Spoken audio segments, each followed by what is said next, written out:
En 2025, les exportations du Cambodge vers la Thaïlande ont chuté de 14 %, tandis que les exportations de la Thaïlande vers le Cambodge ont chuté de 15 % en raison du conflit frontalier entre les deux pays. Sur une période de 12 mois, de janvier à décembre 2025, le Cambodge a exporté vers la Thaïlande pour un montant de 732 millions de dollars américains. Ce chiffre représente une baisse de 14,1 %. Tandis que le Cambodge a importé de Thaïlande pour un montant de 2 924 millions de dollars américains, soit une baisse de 15 % par rapport à 2024.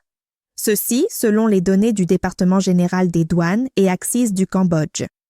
La baisse des échanges commerciaux entre les deux pays est due au conflit frontalier entre le Cambodge et la Thaïlande, aux actions agressives de l'armée thaïlandaise sur le territoire souverain et l'intégrité territoriale du Cambodge, ce qui a conduit les citoyens cambodgiens à boycotter les produits thaïlandais et à utiliser à la place des produits nationaux et des produits d'autres pays. Il convient de noter qu'avant le conflit frontalier entre les deux pays, les principaux produits cambodgiens exportés vers la Thaïlande comprenaient principalement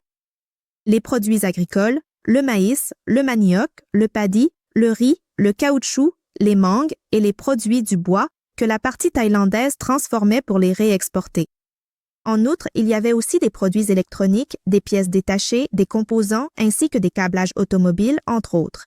Quant aux produits que le Cambodge importait de Thaïlande, ils comprenaient des biens de consommation, des matériaux de construction, du carburant, des articles d'usage quotidien, des voitures, des produits électroniques, des cosmétiques, des médicaments et du matériel médical, entre autres.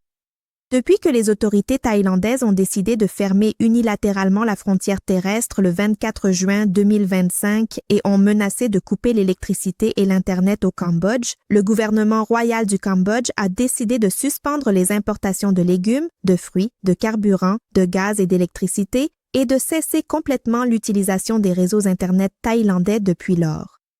Quant à certains produits cambodgiens qui dépendaient du marché thaïlandais, en particulier les produits agricoles des provinces frontalières avec la Thaïlande,